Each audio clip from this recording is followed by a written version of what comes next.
welcome back. So today we're going to discuss about the Vice President of India, means के उपराष्ट्रपति. जो कि हमारे राज्यसभा के चेयरमैन भी होते हैं भाई, उनके बारे में एक इम्पोर्टेंट जो फैक्ट हैं जो हमारे एग्जाम के ओरिएंटेड होंगे और यूपीएससी लेवल तक सभी हम यहाँ पर कंप्लीट करेंगे. और जो हमारी लक्ष्मीकांत बुक है वहाँ से हमने सभी फैक्ट को उठाया है. और ये आपको दिखाई दे रहे हैं भाई president of India Droupadi Murmu.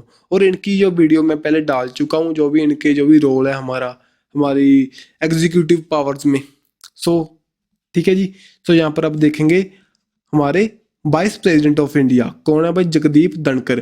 जब आप वीडियो देख रहे हो देन आप चेक कर लेना भी कौन है, क्योंकि आप अगर 4-5 सालों के बाद देख रहे हो देन इसका आंसर कुछ और बन जाएगा, क्योंकि इनका जो इनका टाइम पीरियड होता है 5 ईयर का होता है, समझे. अब यहाँ पर देखो vice president of India Jagdeep Dhankhar जो पहले हुआ करते थे वेस्ट बंगाल के गवर्नर, और अब ये बन चुके हैं vice president of India and x officer chairman of Rajya Sabha. ठीक है जी. सभी इनकी पावर्स और फंक्शनिंग जो भी हमारे इंडियन पॉलिटिक्स में है उसके बारे में हम यहाँ पर देखेंगे.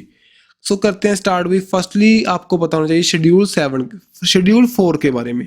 शेड्यूल 4 क्या बताएगा भाई, ये हमारी जो राज्यसभा की सीट्स हैं उनकी एलोकेशन के बारे में बताता है भी कौन सी हमारी स्टेट है जिसके पास कितनी सीट्स होंगी. जैसे कि उत्तर प्रदेश के पास 31 सीट्स हैं और पंजाब है जो वहाँ पर 7 सीट्स हैं. और जैसे अरुणाचल प्रदेश, त्रिपुरा, गोवा, पुडुचेरी, मणिपुर जो हमारी स्मॉल स्टेट्स हैं उनके यहाँ पर राज्यसभा की ओनली 1 सीट एलोकेट की हुई है. राज्यसभा में हमारे 245 सीट्स हैं, जिसमें से जो 12 मेंबर हैं वो डायरेक्टली इलेक्ट किए जाते हैं bye the president of India, जो कोई सी फील्ड से हो सकते हैं, जैसे साइंस, गेम्स. जो भी लोगों को रिप्रेजेंट करेंगे उनको क्या करेंगे, मोटिवेट करने के लिए काम करेंगे. ठीक है. जो एंटरटेनमेंट वगैरह, यहाँ पर 12 मेंबर डायरेक्टली इलेक्ट होते हैं.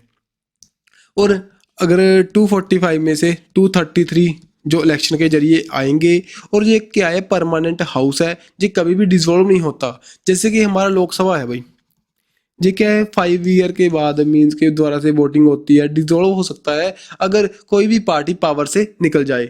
उसी तरह लेकिन जो राज्यसभा है ये हम परमानेंट हाउस है, इसे अपर हाउस भी कहते हैं, और ये परमानेंट हाउस का पार्ट है भाई. ठीक है. एक बड़े 3 मेंबर हैं जो 2 साल के बाद में रिटायर करते हैं. पहले क्या हुआ करते थे, एम वेंकैया नायडू. उनको रिप्लेस करने के बाद जगदीप धनखड़ क्या बन चुके हैं हमारे चेयरमैन ऑफ राज्यसभा. कब फाउंड हुआ था, 1952 में फाउंड हुआ. 233 मेंबर्स हैं जो कि सिंगल ट्रांसफॉर्मेबल वोट के जरिए इलेक्ट किए जाते हैं. 12 किए जाते हैं appoint by the president of India. समझे बात भाई. चले आगे. जो इनका जो टर्म पीरियड है किसी भी एक पर्सन का कितने टाइम का हो सकता है, मैक्सिमम टू मैक्सिमम 6 ईयर्स. जो मिनिमम एज कितनी होनी चाहिए, वो होनी चाहिए हमारी 30 फॉर दी राज्यसभा की इलेक्शंस के लिए, और 35 for the vice president and the president of India. ठीक है जी. अब यहाँ पर पहले मैं आपको कुछ बातें बता दूं. 18, 21, 25, 30 एंड 35 ये बातें देख लीजिए. 18 की एज में आप डाल सकते हो वोट. देन 21 की एज में आप पंचायती इलेक्शंस में खड़े हो सकते हो. देन उसके बाद में 25 की एज में आप लोकसभा एंड लेजिस्लेटिव असेंबली जो कि स्टेट के लेवल पर होती है उसमें आप खड़े हो सकते हो. एंड 30 की टाइम में 30 की ईयर की एज में आप राज्यसभा एंड लेजिस्लेटिव काउंसिल में जा सकते हो. लेजिस्लेटिव काउंसिल क्या है, बाई कैमरल इलेक्शन होती हैं, मीन्स के बाई कैमरल होती हैं. जैसे कुछ स्टेट्स हैं हमारी इंडिया में, 6 स्टेट ऐसी हैं वहाँ पर 2 हाउस हैं हमारे. जैसे एक तो लेजिस्लेटिव असेंबली, एक लेजिस्लेटिव काउंसिल. अब यहाँ पर देखो कौन से हैं 6 वो, एक तो बिहार, साथ ही में UP, then Maharashtra and Karnataka and Andhra Pradesh and Telangana. ये हमारी 6 स्टेट्स हैं भाई, ध्यान में रखियो. देन उसके बाद में 35 की ईयर की एज में आप वाइस प्रेसिडेंट ऑफ इंडिया की इलेक्शंस में खड़े हो सकते हो. समझे बात भाई. चले आगे. Then vice president of India occupy the 2nd highest office है इनके पास इंडिया में. और ये हमने कहाँ से लिया भी इनका office, from the America vice president. जो अमेरिकन के वाइस प्रेसिडेंट हैं वहाँ से हमने ये एक पोस्ट उठाई है, मीन्स कि वैसी पोस्ट हमने इंडिया में क्रिएट करने की कोशिश की है। देन इलेक्शन के जरिए, इलेक्शन कैसे होगा इनका, नॉट डायरेक्टली इलेक्शन नहीं किए थे, इसमें इलेक्शन होता है प्रोपोर्शनल रिप्रेजेंटेशन के जरिए, जैसे कि हमने प्रेसिडेंट के इलेक्शन को देखा था। जैसे यहाँ पर क्या है, जो वाइस प्रेसिडेंट है उनकी इलेक्शन में कभी भी हमारी स्टेट पार्टिसिपेट नहीं करेगी, मीन्स के स्टेट की लेजिस्लेटिव असेंबली, लेजिस्लेटिव काउंसिल यहाँ पर पार्टिसिपेट नहीं करते, ओनली करेंगे लोकसभा एंड राज्यसभा के मेंबर्स यहाँ पर पार्टिसिपेट करेंगे। ठीक है जी, जो electoral college consist of the member of the both the house of the parliament यहाँ पर पार्टिसिपेट करते हैं भाई, and both elected and nominated member यहाँ पर पार्टिसिपेट करेंगे। लेकिन जो हमारे प्रेसिडेंट ऑफ इंडिया हैं उनकी इलेक्शन में कभी भी नॉमिनेटेड मेंबर पार्टिसिपेट नहीं करते थे, ठीक है। लेकिन यहाँ पर जो नॉमिनेटेड है वो भी पार्टिसिपेट करेंगे और जो इलेक्टेड है वो भी पार्टिसिपेट करेंगे, only the Lok Sabha and Rajya Sabha के members. Okay, and it doesn't include the member of legislative state legislative assembly के मेंबर को यहाँ पर नहीं लिया जाएगा, समझे बात भाई। और यहाँ पर सिंगल ट्रांसफरेबल वोट होगी और जो सीक्रेट वोट बैलेट होगा, देन प्रोपोर्शनल रिप्रेजेंटेशन के जरिए इसको चुना जाएगा। अब यहाँ पर देखिए क्वालिफिकेशन क्या हो सकती है, इनकी सिटीजन ऑफ इंडिया होना चाहिए, 35 ईयर की एज होनी चाहिए और क्वालिफाई करने चाहिए ताजो वो इलेक्शन लड़ सकें इन दी राज्यसभा, एक दी परमानेंट हाउस में इलेक्शन लड़ सकें। Then not hold any office of profit, means के कोई भी प्रॉफिट का इनके पास होना चाहिए ऑफिस है, जैसे कोई भी पदवी पर, जैसे कोई आईपीएस ऑफिसर वगैरह कुछ भी नहीं होना चाहिए जहाँ पर इनके पास कहीं से भी इनको इनकम ना आती हो, समझे बात भाई। देन उसके बाद में क्या है, अंडर दी यूनियन गवर्नमेंट और स्टेट गवर्नमेंट के अंदर कहीं भी ये ना होने नहीं चाहिए। Then vice president must be subscribed by at least 20 electoral as proposal होना चाहिए और 20 कौन से होने चाहिए, सेकेंडरी।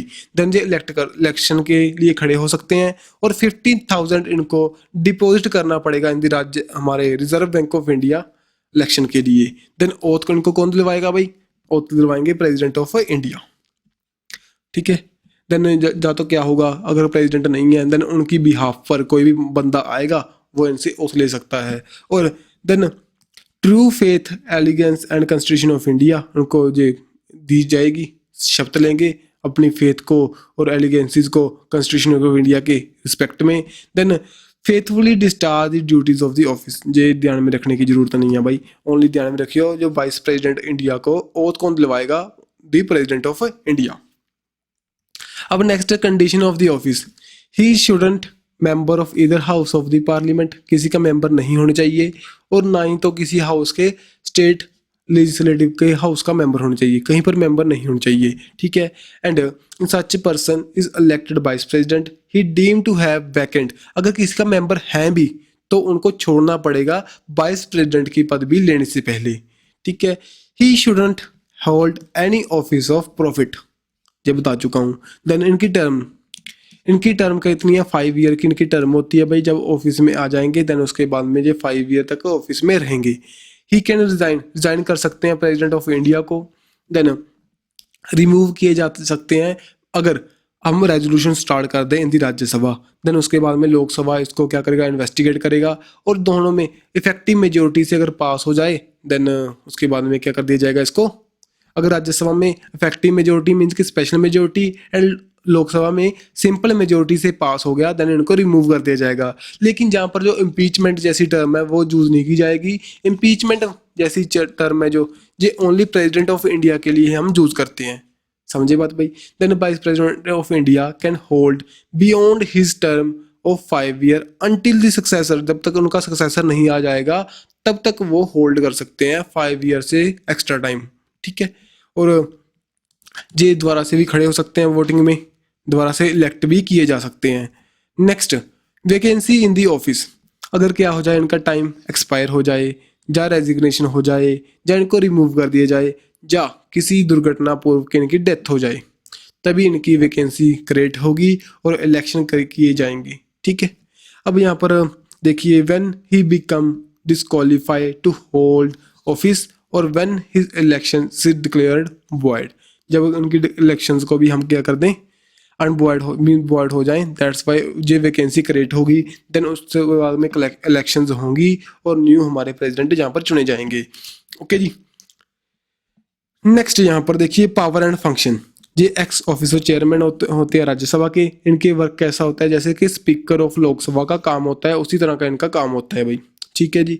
देन प्रेसिडेंट की तरह एक्ट कर सकते हैं मैक्सिमम 6 मंथ के तक। मीन्स कि अगर प्रेसिडेंट की ऑफिस में कोई वैकेंसी क्रिएट हो जाए, मीन्स कि प्रेसिडेंट ऑफ इंडिया या उनकी डेथ हो जाए, इम्पीच कर दिया जाए या कुछ और कंडीशन हो, देन उस दौरान क्या होगा, ये प्रेसिडेंट की तरह एक्ट करेंगे। मैक्सिमम टू मैक्सिमम 6 मंथ के अंदर इलेक्शन होंगी और प्रेसिडेंट हमारे चुने जाएंगे, ठीक है जी। और जब ये प्रेसिडेंट की पदवी को संभालेंगे उस टाइम जो चेयरमैन को, राज्यसभा के चेयरमैन कौन होंगे भाई, डिप्टी चेयरमैन ऑफ राज्यसभा, वो बन जाएंगे हमारे चेयरमैन ऑफ राज्यसभा। एंड जो हमारे चेयरमैन है वो बन जाएंगे president of India. Then he draw his regular salary. यहाँ पर देखो, अगर वो एक चेयरमैन की तरह काम कर रहे हैं देन चेयरमैन की सैलरी लेंगे। अगर किसी कारणवश उनको प्रेसिडेंट की पदवी स्वीकारनी पड़ रही है देन उस दौरान वो प्रेसिडेंट की सैलरी को लेंगे। समझे बात भाई, चले आगे। Then India and American vice president का अगर कंपेयर करना हो देन कैसे करोगे, देखो जो अमेरिकन वाइस प्रेसिडेंट हैं वो सक्सेस जो अगर क्या हो, वहाँ पर वैकेंसी क्रिएट हो जाए, प्रेसिडेंट वहाँ के हट जाएं, देन जो उनके वाइस प्रेसिडेंट हैं वो इंटायर टाइम पीरियड के लिए क्या बन जाते हैं भाई, प्रेसिडेंट ऑफ यूएसए। जैसे अगर आप देखो जो जोए बिडेन है, जो प्रेसिडेंट हैं यूएसए के, अगर खाली मान लीजिए अगर उनकी डेथ हो जाए या कुछ भी हो जाए, उनको इम्पीच कर दिया जाए, देन उसमें उसके बाद में क्या होगा, जो वहाँ की वाइस प्रेसिडेंट है कमला हैरिस, वो प्रेसिडेंट बन जाएंगी वहाँ की। लेकिन इंडिया में ऐसा नहीं होता। इंडिया में maximum to maximum time 6 month के लिए रह सकते हैं, देन उनके बाद में इलेक्शन करनी हमारी मैंडेटरी है। Doesn't assume the office president when it vacant for expiry term. जो मीन्स के देखो, अगर बाइडन है, इनके 2 साल कंप्लीट हो चुके हैं, अगर 2 साल के लिए जो वो होगा वो वाइस प्रेसिडेंट वहाँ के प्रेसिडेंट बन जाएंगे। लेकिन इंडिया में क्या होगा, ऐसा नहीं होता। अगर कोई भी टर्म पड़ा है देन टर्म वो खत्म कर देंगे और न्यू प्रेसिडेंट को इलेक्शन स्टार्ट हो जाएगा, ठीक है। और जो हमारे सम स्कॉलर्स इसकी कारण इसको कहते हैं हिज सुपरफ्लूस हाइनेस, मीन्स कि इनकी जो पोस्ट है इसका कोई रुतबा नहीं है हमारे देश में। सो लेकिन ये एक सुपरफ्लूस है हमारे कॉन्स्टिट्यूशन में, जो इनको वैसे ही हमने एक हाइनेस दे चुके हैं। देन उसके बाद में कुछ हमारे आर्टिकल्स हैं इंपॉर्टेंट, जैसे 63 आर्टिकल है जो वाइस प्रेसिडेंट ऑफ इंडिया के बारे में बताएगा भाई। देन 64 बताएगा वो x officer chairman of Rajya Sabha होते हैं। एंड 65 बताएगा भी वाइस प्रेसिडेंट एक्ट कर सकते हैं प्रेसिडेंट की तरह, कोई भी वहाँ पर कैजुअल वैकेंसी क्रिएट हो जाएगी देन उस दौरान। एंड 66 आर्टिकल बताएगा इलेक्शन के बारे में प्रेसिडेंट के। देन 67 टर्म के बारे में। 68 बताएगा time of holding the election to fill vacancy in the office of vice president, भी जहाँ पर इलेक्शन भी वोटिंग उनसे टाइम एक्सपायर होने से पहले हमने लेनी होगी, इसके बारे में यहाँ पर बताता है। देन 69 उनकी ओथ के बारे में जो देंगे वो प्रेसिडेंट ऑफ इंडिया को। देन 70 आर्टिकल बताएगा भाई discharge of president function in the contingencies. Okay, जो next 71st matter related to और connected with the election of vice president के बारे में हमें बताता है। सो इंपॉर्टेंट आर्टिकल्स हैं, ठीक है जी। सो मैक्सिमम जो हमारे इंपॉर्टेंट फैक्ट हैं यहाँ पर कंप्लीट हो चुके हैं, हमारी जो एम लक्ष्मीकांत बुक में लिखे हुए हैं। अब यहाँ पर देखो जो ओरिजिनल हमारा कॉन्स्टिट्यूशन ऑफ इंडिया है वो प्रोवाइड करता है vice president will be elected by the 2 houses of the parliament assembled at the joint session. Joint meet से करते थे पहले, लेकिन ये अमेंड कर दिया गया बाद में। Then president and vice president election act 1952 जो अमेंड हुआ 1997 में, जो हमारे डॉक्टर एस राधाकृष्णन फर्स्ट हमारे वाइस प्रेसिडेंट बने एंड 2 टर्म के लिए बने, मीन्स के 10 साल तक रहे ये, ठीक है जी। देन कृष्णा कांत जो फर्स्ट वाइस प्रेसिडेंट थे जो कि ऑफिस में ही डाई हुए थे, जिनकी डेथ ऑफिस में हो चुकी थी। देन जब हमारे डॉक्टर जाकिर हुसैन जो कि हमारे प्रेसिडेंट थे एंड साथ ही में फराउद्दीन अली अहमद 2 हमारे प्रेसिडेंट हुए हैं जो कि जिनकी डेथ हो चुकी थी इन दी ऑफिस, उनकी ऑफिस में डेथ हुई। देन उस दौरान जो हमारे वाइस प्रेसिडेंट थे बीवी गिरी एंड बीडी जट्टी, इन्होंने एक्ट किया as the president of India. Then vice president doctor S Radhakrishnan जो कि डिस्चार्ज हो चुके थे। फंक्शन इन्होंने प्रेसिडेंट की तरह फंक्शनिंग की 1960 में, जब हमारे president doctor Rajendra Prasad 15 day tour पर थे यूएसएसआर की, एंड साथ ही में 1961 में भी रहे, जब वो उस दौरान वो इल थे, बीमार थे। इन्होंने एज अ प्रेसिडेंट एक्ट किया। अब जो आपको क्वेश्चन पूछ रहा हूँ भाई, जो first women president of India कौन थे? प्लीज़ आप कमेंट बॉक्स में बताइए। एंड जो सेकंड वुमेन प्रेसिडेंट आपको पता ही है, द्रौपदी मुर्मू। एंड सो यहीं तक आज की हमारी वीडियो तो कंप्लीट है भाई। वीडियो अच्छी लगे तो लाइक एंड शेयर कर दें, and don't forget to subscribe our YouTube channel. ऐसे ही अच्छी अच्छी वीडियो के साथ आपसे मिलते रहेंगे। फर्दर हमारी पॉलिटी की और वीडियोज़ लेकर आएंगे। सो बाय बाय।